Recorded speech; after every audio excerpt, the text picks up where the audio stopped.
Evald, Ilyenkov, Humanism and Science. First published, Science and Morality, Progress Publishers. Source. The reader has become acquainted with various points of view relating to a problem which in one manner or another is of concern to every thoughtful person in our time. The reader has become participant in this discussion. One does not have to be a philosopher to note the essential differences in approaching a resolution of the problem at hand. We will also make an attempt, without pretensions of providing a final answer, to express our own opinion. Of primary importance is a formulation of the essential aspect of the problem grappled with by each of the authors in this book, despite the obvious differences separating them. This is important because it may sometimes seem that various approaches to the question simply signify discussions concerning various sides or aspects, but not often opposing means of resolving one and the same question. This one and the same question must be constantly borne in mind in as concise and sharp a formulation as possible. Only then can it be decided, following the arguments presented by the authors, which path points towards a solution and which to a dead end. Otherwise, we will be left with the impression that each approach contains partial glimpses of the truth and, equally, that each contains biases as well as mistakes. But the truth was never born of a simple summation of various aspects or through the unification of differing points of view. What is in fact this question which so disturbs everyone? Can it be formulated in such a way that each disputant will recognize in it the object of his own reflections? Indeed, to state the question properly is to be well on the way to a solution. Therefore, an authentic theoretical argument always begins with the theoretical formulation of the problem. It is best when agreement on this point is reached from the very beginning. At the very least, this agreement must be arrived at. Otherwise, the formulation of the topic under dispute will remain insufficiently precisely articulated. The attempt must be made to bring the problem to the level of a contradiction. For every authentic problem, we are taught by the dialectic, must appear before the mind in the form of an intense and unresolved contradiction, in the form of an antinomy. If for the time being we leave aside the purely theoretical ways of expressing the problem and approach it in a form comprehensible without requiring debilitating definitions and explanations, such an approach will permit us to evaluate each of the theoretical formulations provided. What is the substance of this real and vital problem troubling each of us, which each of us has recognized to one degree or another and articulated in a more or less clear fashion? Each of us has been aware almost literally from the time of our childhood of the dissonance between the conclusions of the mind and the dictates of the heart, of the frequent conflict between the voice of the conscience and calculations of our reason. Each of us knows that sometimes circumstances provide an act which stands in contradiction to our conscience, to our sense of kindness and of decency. We are familiar with the opposite, when the desire to do a good deed is overwhelmed by the force of circumstances. Sometimes we prefer to submit to these circumstances, at other times we act unwisely but nobly, entertaining no illusions of success. It is clear that we perceive such a contradiction as dissonance and divarication bringing neither peace of mind nor the tranquil carrying out of one's business.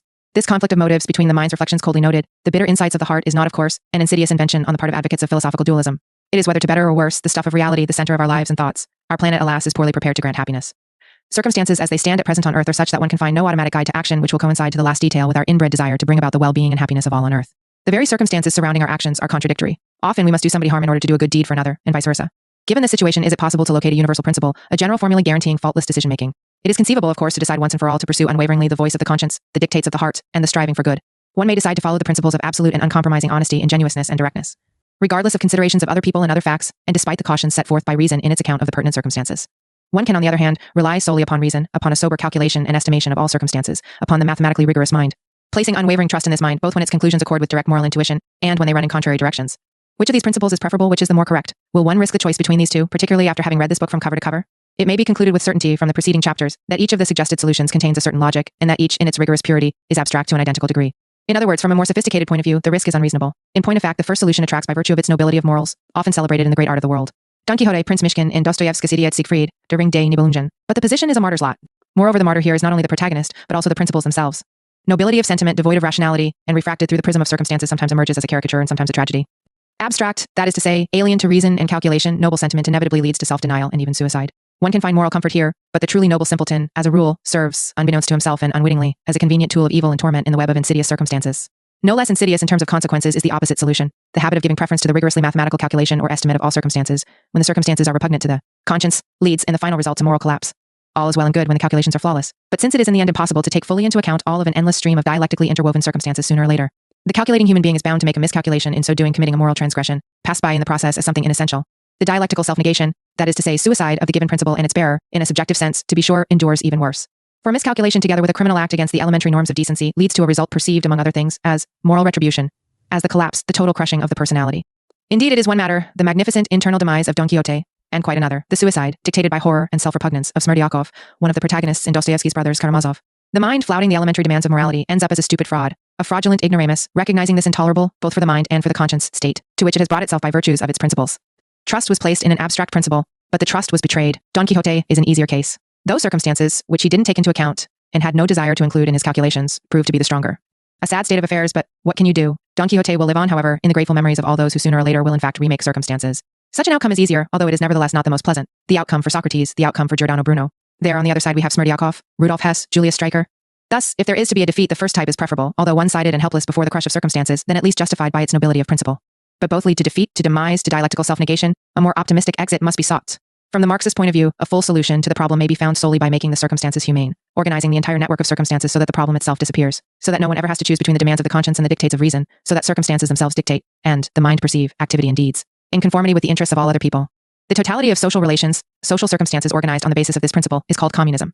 Communism in this sense is the only possible, only conceivable, theoretically valid and complete solution to the problem given formulation in this book. But the relations between science and morality are only a partial expression of the fundamental problem of our age, the communist transformation of all social relations between humans. Only on the basis of a solution to this problem will we find in the end a solution to the conflict between impartial science, purged of all sentiments, and of humanism. There is no other solution. Without the overarching solution, our conflict will become more and more acute. The two polar principles will diverge even more widely and fall into sharper cleavage. The capitalist system has only such a prospect: the exacerbation of the problem, antinomy between the demands of humanness on the one hand, and cold-blooded calculation alien to authentic scientific humanism on the other hand. The culture of the bourgeois capitalist system divides inexorably along these two lines, both identically catastrophic for the fact of civilization. These two poles are counterposed in long-established and crystallized images. One is abstract humanism, noble but powerless before the force of circumstances and condemned to the fate of a lamb before the slaughter. The intellectuals in the West are inclined to support this pole. At times, this position degenerates into flowery phrases and senseless chatter. At other times, it instigates one to an aesthetically tainted anarchism, to revolt. Sometimes it forces one to lend an ear to the solution offered by the long-range prospects of communism. The other pole is scientism, also quite widespread in the West. That is the decisive rejection of all humanistic principles, termed as unscientific sentiments, as poetry and fiction. Scientism is the humanist emasculation of the scientific spirit, turned into a new god, a new Moloch, to whom, if he so desires, must be sacrificed tens, thousands, millions, and even hundreds of millions of people. This new, absolute spirit, the scientific spirit at all costs, has long had its priests. One of them stated with satisfaction, upon hearing the news of the destruction of Hiroshima, "What a magnificent experiment in physics! Given the preservation of such a world of circumstances organized on the basis of private property and the principle of competition, there is no solution. The only solution, according to Marx and Lenin, is the struggle 01 all working people, both manual and intellectual labor, for the establishment of those conditions on earth guaranteeing the disappearance of the cursed problem itself, of the tragic polarization of spiritual culture into two hostile camps, the dehumanized scientific spirit and the humanism of Don Quixote, devoid of a scientific foundation. Specifically, we refer to the fight to eliminate the sphere of private property and to establish communism." The authors of the given book derive their standpoints from this Marxist premise. Not one of them poses the problem in an adolescent fashion. What is better, scientism or abstract humanism? Or, what is worse, the unreasoning conscience or the unscrupulous mind? We all understand that both of them are unacceptable, that is to say, worse. All of the authors take the stance that high moral standards in human relations, that is to say, humanitarianism can triumph on the earth only with the aid and support of science, and conversely, that science can develop along the path of universal historical discoveries only if it is oriented to the well-being of all. If it consistently marks its course with the compass of humanitarianism. All of the authors of the present work propose a reasoned morality, or in other words, the moral development of the mind.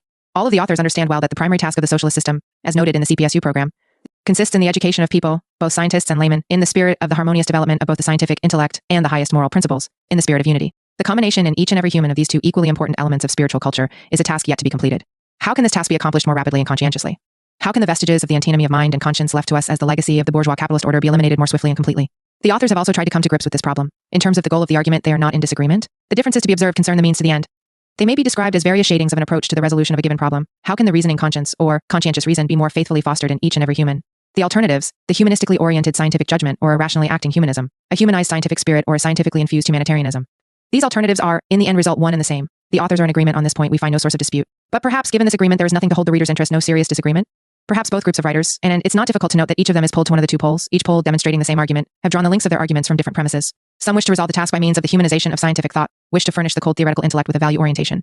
Others, on the contrary, wish to equip humanitarian strivings with the strength of scientific insight and the might of the theoretical intellect to provide humanitarianism with a scientific rigging.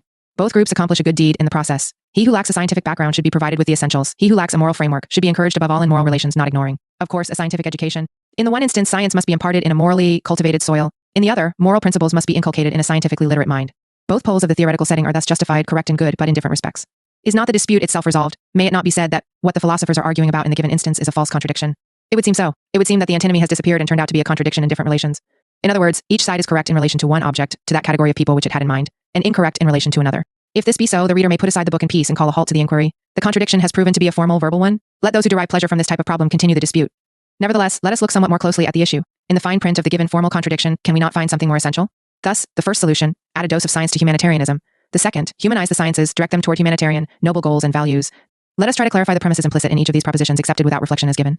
Will we not find concealed and authentic rather than merely verbal dialectical contradiction in these premises? The first solution, stressing the scientific outfitting of the human psyche of both scientists and laymen, proceeds from the tacit presupposition that the majority of people are already sufficiently developed in a moral sense that it remains only to provide them with the apparatus of scientific notions or literacy to implement the previously stated goal.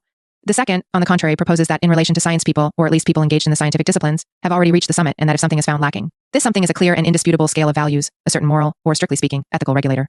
Arming the scientist with a scale of value orientation, we will put everything in order, and science will begin to bring exclusively well-being and happiness to humankind. Catastrophe and harm will be forever excluded.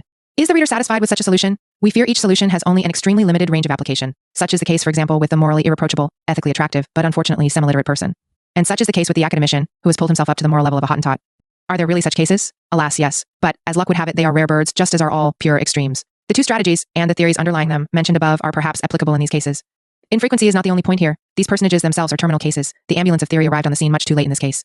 The highly refined scientific mind inculcated in a human being with the moral level of the primitive psyche can hardly be transformed into a human and humane mind, particularly through the inculcation of value categories. On the other hand, for the morally proper, good, honest, and selfless person lacking a higher education, it is probably too late to encourage a scientific and theoretical intellect of the first order. A theoretical understanding of the relationship existing between the scientific spirit and morality cannot be concerned, therefore, with these exclusive situations, nor must it orient itself upon them. A theoretical understanding can be gained only through the analysis of mass phenomena and must be sufficient to resolve instances and problems occurring on a large scale. If this be so, then each of the solutions presented in a schematic fashion above to the problem as a whole may be judged imperfect. Of course, one must try to foster in each and every human both of these qualities to develop his theoretical intellect without forgetting about his moral upbringing, about the encouragement of his humanitarian inclinations. But such a correct practical solution does not speak to our point. Are these elements of an authentic spiritual culture connected internally, in essence? Perhaps there are various, to be sure, of identical importance, but nevertheless, mutually independent and autonomously cultivated means with which an individual can carry on relationships with the world about and with other people. If this be so, then science is an objective picture of the world absolutely shorn of any and all sentiments. This picture is both socio-historical and naturalistic, and must be thoroughly cleansed of the slightest admixture of the subjectively human. It portrays the world about us as such and teaches us of our own biological structure, demonstrating how the world and life as such contrived independently of our consciousness, will, sympathies and antipathies, desires and strivings. Concerning the question of how to dispose of the world, of the use we make of our scientific and theoretical knowledge of the environment, this, if we pursue the reasoning of such an interpretation of the scientific spirit, is a question of another order. To rephrase it, is a question of the moral values we wish to foster in the human being. But values interpret not that which is, but that which should be. We are more accurately in the realm of ideals and dreams, be they elevated or mean, noble or selfish. At any rate, we are dealing with criteria providing a subjective evaluation of purely objective circumstances, things, situations, and events which have been described by science. In its classically clear and consistent form, such a relationship between pure reason and the voice of the conscience, as between two equally important but principally heterogeneous modes of perceiving the world of phenomena, is presented in the philosophy of Immanuel Kant. Science impartially describes that which is. Theoretical reason in its pure state has neither the right nor the resources to judge whether something is good or bad from the point of view of the well-being of the human species, of its self-perfection. Precisely for this reason, Kant considered that pure reason must be supplemented by an absolutely independent and autonomous moral regulator, the categorical imperative, which can be neither scientifically proven nor refuted. This categorical imperative must be accepted on faith. Without blind faith in this moral regulator, pure scientific theoretical reason can serve both good and evil with equal ease. Of and by itself, it is capable of any action and neutral in the struggle between good and evil. In actuality, this signifies a halter or moral restrictions must be fitted to scientific reflection. Such a halter will help to guide science and direct its inquiries. It is not difficult to observe that for Kant, the theoretical solution to the question posed by the relationship between pure and practical reason, that is to say, between science and the voice of the conscience, the moral regulator, is given sufficient definition. Kant does not simply argue that the intellect, Verstand, and the conscience, the scientific and moral aspects of the human psyche, are of equal importance, mutually complementary and in isolation, inadequate modes of orientation to the world on the part of the individual. If Kant had confined himself to this, he would have been uttering trivial bits of worldly wisdom, against which no one would have bothered to object. Each individual, providing of course that he is not an inveterate scoundrel or an impenetrable thickhead, constantly tries to correlate his thoughts and deeds, both with the conclusions of the intellect and the demands of morality. The problem cannot be pinpointed here. It arises rather when the intellect and morals, science and morality, conflict with an unresolvable antinomy, when they require the individual diametrically opposite decisions. In such instances, Kant grants the right for an unconditional verdict, for a final decision concerning that which is correct or incorrect from a superior point of view, precisely to moral principle. For Kant, theoretically, this position is founded on the judgment that the intellect, theoretical reason, is fundamentally incapable of taking fully into account the interminable succession of conditions bearing upon the resolution of a task, that the voice of the conscience by some miraculous means is in fact capable of grasping in an integral fashion, immediately and without analytical digging into the details, the full picture of this unending sequence. Therefore, if reason collides with the voice of the conscience, this indicates that the former has left something essential out of account which in the end result, having emerged from the shadows of the unknown, will overturn its calculations. Therefore, the categorical imperative moral principle is placed over science by Kant as an absolutely independent of its considerations and fully autonomous criterion of a higher truth. In turn, the development of science is dependent upon its dictates. This further signifies that science, the intellect, is proclaimed a means of implementing moral ends, a mode for the concretization, embodiment of moral principles.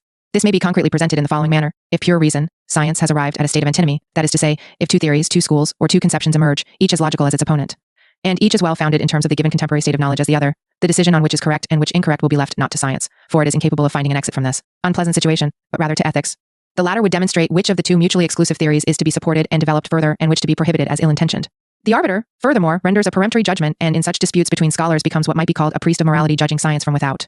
Could it be, however, that the problem is solved in precisely the opposite manner? Perhaps science should not be declared the handmaid of ethics, the form of realizing moral strivings. On the contrary, morals should become the means for inculcating scientifically demonstrated principles of behavior, that is to say, science should be granted the right to guide morality. In such a case, morality becomes a form of the psyche derivative of pure reason. Here, morality, both by essence and by origin, is identified with science, only expressed in the language of imperative, rather than declarative statements.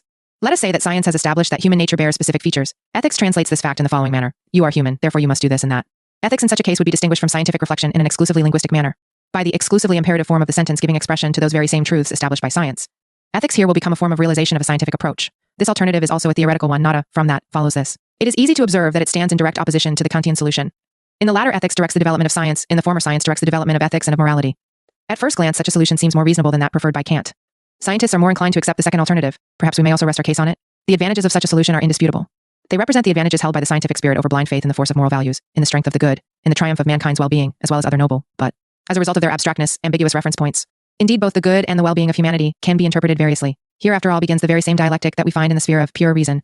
Nevertheless, it seems to us that this solution is not so infallible, despite the fact that it is closer to the truth than are Kant's proposals. One's suspicions are aroused from the fact that this solution represents the mirror opposite of Kant's. They bear the same similarities and differences that we find between a photographic negative and positive. In one, scientific thought evolves in the direction suggested by ethics. In the other, morality is constructed and refurbished to correspond with the instructions given according to science. The latter would be a wonderful solution, but only under the condition that the notion, science, were an absolute one in terms of infallibility, to repeat, free of error. To put it briefly, the scientific notion would have to possess all those qualities of divine perfection ascribed to it by Plato and Hegel respectively. The Hegelian absolute idea, in substance, is nothing but the deified scientific notion to which is given all the attributes of God. Science is a wonderful thing. We hope the reader does not entertain the suspicion that we hold it in disrespect. The deification of science, deification of the notion, as any deification, is another matter. It, of course, not science itself, but its authorized representatives, begins to imagine itself the creator not only of morals, but also of law, of political systems, of wide-scale historical events, of cities, temples, statues, in general of all human history. The deified notion begins to look upon history as upon its own work, its own creation, an empirical world brought about by its omnipotence and creative power. If we follow this train of thought, historical man in his deeds and affairs realizes, often quite unwittingly, the designs of the absolute idea, that is to say, of the deified under such a name, logic of scientific theoretical reflection. If the absolute notion proclaims through its priests that man has completed his service to the absolute, and that it has decided to create a perfected instrument to embody its will, let us say, a thinking machine, an artificial intellect with capabilities exceeding those of the human brain, then humans will be obliged to submit unconditionally to the command of the absolute and lead themselves to the sacrifice, recognizing their imperfection, fallibility, and biologically imposed limitations. Such is the logic of the position we have outlined carried to its conclusion. It must be added that the Hegelian variant of a deified notion or logical idea was nevertheless more humane than the newest deity on the altar. The worship of the cybernetic mathematical notion. With Hegel, God Logos specifically granted men the right to act as instruments of self-cognition and self-awareness, objectification and de-objectification. Heinrich Heine came to the conclusion, on the basis of conversations with Hegel himself, that his philosophy points to a humanitarian proposition. Man is in fact the only God, at least on earth. Man as a thinking being is the God of this world. The human guided by logic is the creator of history and its fully empowered steward. He must be handed the reins of government over human affairs. It is precisely he, the dialectically thinking theoretician, who, from this point on, must be the high priest of God, that is, of the self-impelled absolute idea. Hegel's God is the God of the theoretician who believes in the strength of the idea, that is, of the logical scheme imposed upon the development of science. Still, it is a God, with all the ensuing undesirable consequences for mankind. The more man relinquishes to God, the less he leaves for himself. The more God appropriates, the more is alienated from the living human being. Further, the alienated, i.e. the deified reason, signifies on the other hand, the alienated, including the spheres of reason, science, the idea, man. With the deification of science we have, just as in Hegelian philosophy, a mystified inversion of their actual relations. To be precise, man created and continues to create science, but then it turns out that it is not science that serves the well-being and happiness of mankind, but quite the opposite. Mankind is being enlisted in the service of science and is becoming the obedient executor and even slave of its despotic design. This is well and good when the design is authentically scientific, veritas in the highest sense of the word. But if this be not the case, science, once deified, becomes not only despotic and intolerant, but also quite incapable of self-criticism.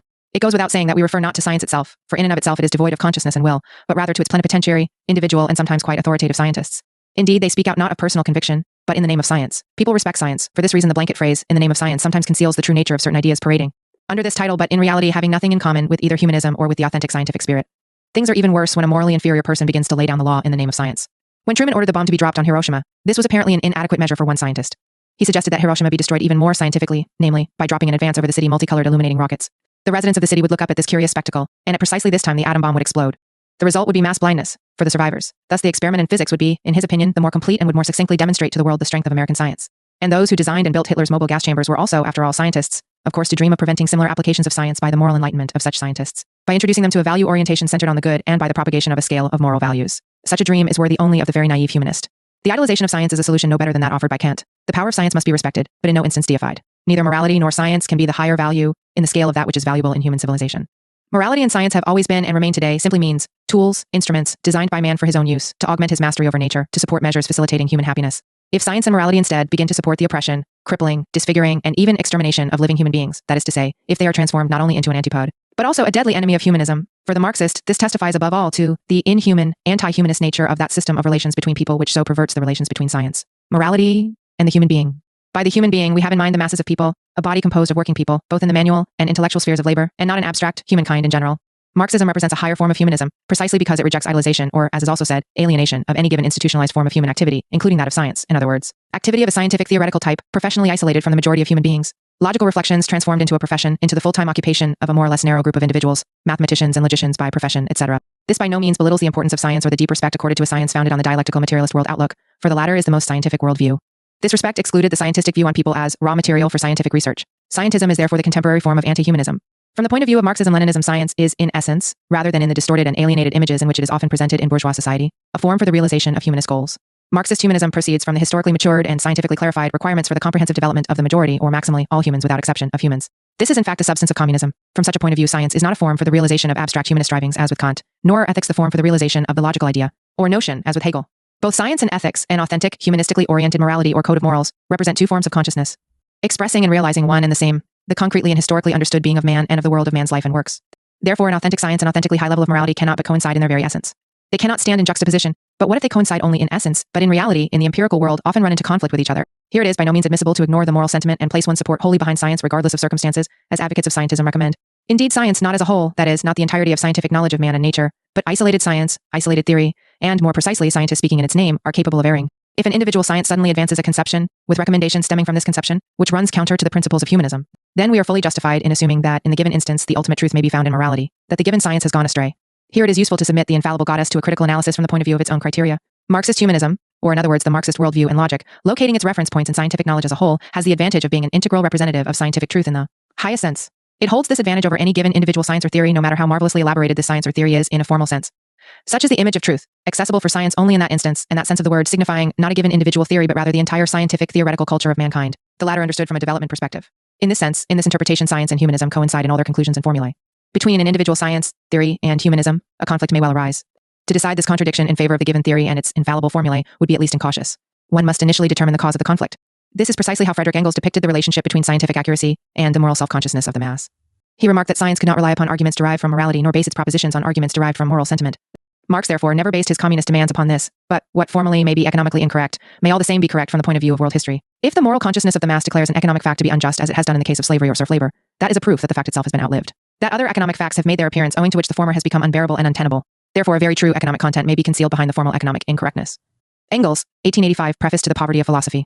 The moral sentiment of the masses turns out to be correct in its stance against strict science, which has not yet succeeded in getting to the heart of the matter precisely, because the masses are truly caught in the vice of the contradiction between two categories of stubborn facts. In other words, the moral sentiment, humanistically oriented consciousness, expresses in the given instance the presence of a real problem which must be resolved both theoretically and practically, the existence of an actual social contradiction, an outlet from which must be sought in a scientific manner. Therefore, it was precisely Karl Marx, a man with a developed morality and sensitivity to arguments stemming from the moral consciousness of the masses, who saw an authentic scientific problem where Philistine scientists saw cause only for the elaboration of a formally non-contradictory scheme of concepts. Spotting an authentic scientific problem means traveling half the distance to its solution. Therefore, Marx's Capital, though constructed with a strictly scientific scaffolding, is nevertheless invested with a humanistic core. That is to say, a humanistic formulation of the problem and thrust. The basic moral inspiration underlying Capital is fully and precisely expressed by the thesis of authentic humanism. Man, the living human being, not money, nor machines, nor products, or any form of wealth, is the highest value and the creator subject of all alienated forms. If we were to divest Capital of this moral principle, declaring it unscientific, the scientific logic underlying this work of genius would collapse as a whole. Indeed, can one give a purely logical basis to the thesis that human labor creates value, while the work of the donkey, although it performs exactly the same labor, creates no new value? The scientific communism of Marx, Engels, and Lenin provides an internal unification for humanism and the scientific spirit which goes to the heart of the matter. This signifies that scientific communism, first of all, finds its reference point in the human being as the highest value, man understood not in an abstract manner but as the actual majority of working people. It finds its orientation in the general and fundamental interests of the working people. Scientific communism, secondly, represents, from beginning to end, a practical and concrete program for the realization of humanism understood in precisely this sense. Therefore, humanism does not form a special subsystem within Marxism, nor does it represent a separate scale of values existing autonomously in relation to the remaining scientific system of concepts. From this stems as well the Leninist definition of communist ethics and communist morality, and its guiding principle: that which serves the building of communist society is moral. We classify as moral that deed, that way of thinking which offers support to this noble cause. Any other understanding of morality and ethics represents without fail a bourgeois lie cleverly masked to one extent or another. In this connection, we note the theoretical untenability of the attempt to create within Marxism a special, autonomous subsystem dealing with moral values. The proposal to supplement scientific communism with a special scale of moral imperatives, with humanistic premises, originates as a rule in the West from people who personally sympathize with communism but poorly understand the Marxist-Leninist solution of the real problem incorporated here. This problem is particularly acute today because the struggle for authentic humanism for communism is precisely a struggle. It is not an easy struggle, not only an ideological struggle, but at times it is even bloody. The latter is carried on against an enemy prepared to carry out the most extreme and inhumane measures. In this struggle, the old conflict between the values of humanism and the necessity of violating them in the name of this humanism is renewed daily, if not hourly. The typical dialectical situation arises in which the authentic humanist, as distinct from the fair-weather humanist, is sometimes forced to apply violence against another human. Sometimes circumstances evolve in such a manner that the authentic humanist is compelled to resort to deceit and cunning, for example, during interrogations in fascist torture chambers. Once again, this deceit and cunning is applied in the name of humanism, for to tell the truth in such surroundings would be to commit a far more heinous and immoral act than to lie. Here there is no theoretical problem, but merely one of personal stamina and moral fortitude in the pursuit of high moral principles. The real and very difficult problem, calling for a clear theoretical solution, lies elsewhere. Is it admissible to interpret the formula, that which serves the victory of communism is moral, to mean that in the name of this great cause, all is permitted, that there are and can be no restrictions of a moral nature imposed here? Or might it be argued that even here not all is permitted? Is there in general a limit beyond which a deviation, forced by extreme circumstances, from the abstract general norms of humanness in the name of, and for the sake of the triumph of a concretely and historically understood humanism, is transformed into, in full agreement with the laws of the dialectic, a crime against the very goal for the sake of which the act was undertaken? To speak more to the point, can this fatal limit be determined, for it always exists somewhere or the other? In actuality, this border forms the great divide between the authentic communism of Marx, Engels, and Lenin and those left doctrines, which interpret Marxist moral formula as indicating that all is permitted. It is one matter to understand that violence and murder are inevitable actions summoned by the extreme circumstances accompanying the deadly battle of the classes, actions to which the revolutionary must resort, recognizing fully their inhumanity. It is quite another matter to look upon these activities as the optimal, the safest, and even the only methods of establishing happiness on earth. Both Marx and Lenin morally approved violence only in the most extreme circumstances, and then, only on the minimal scale, that which is absolutely necessary.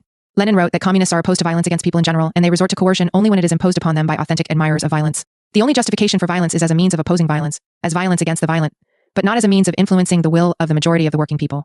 Therefore, communists are never the initiators of actions such as war or the export of revolution at the point of the bayonet. Lenin always categorically and consistently opposed left ideas of this type.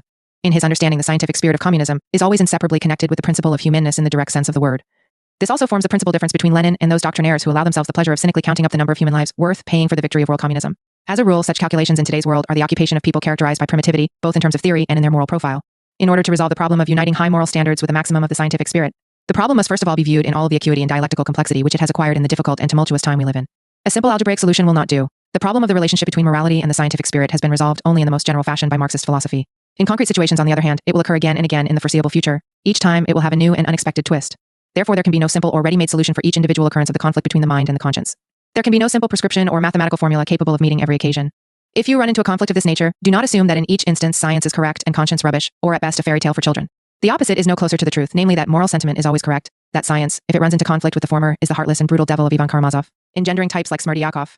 Only through a concrete examination of the causes of the conflict itself may we find a dialectical resolution, that is to say, the wisest and the most humane solution. Only thus may we find, to phrase it in current jargon, the optimal variant of correspondence between the demands of the intellect and of the conscience. To be sure, finding a concrete dialectical unity between the principles of mind and conscience in each instance is not an easy matter. Unfortunately, there is no magic wand, there is no simple algorithm, either of a scientific or a moral nature. Evald, Ilyenkov, Archive.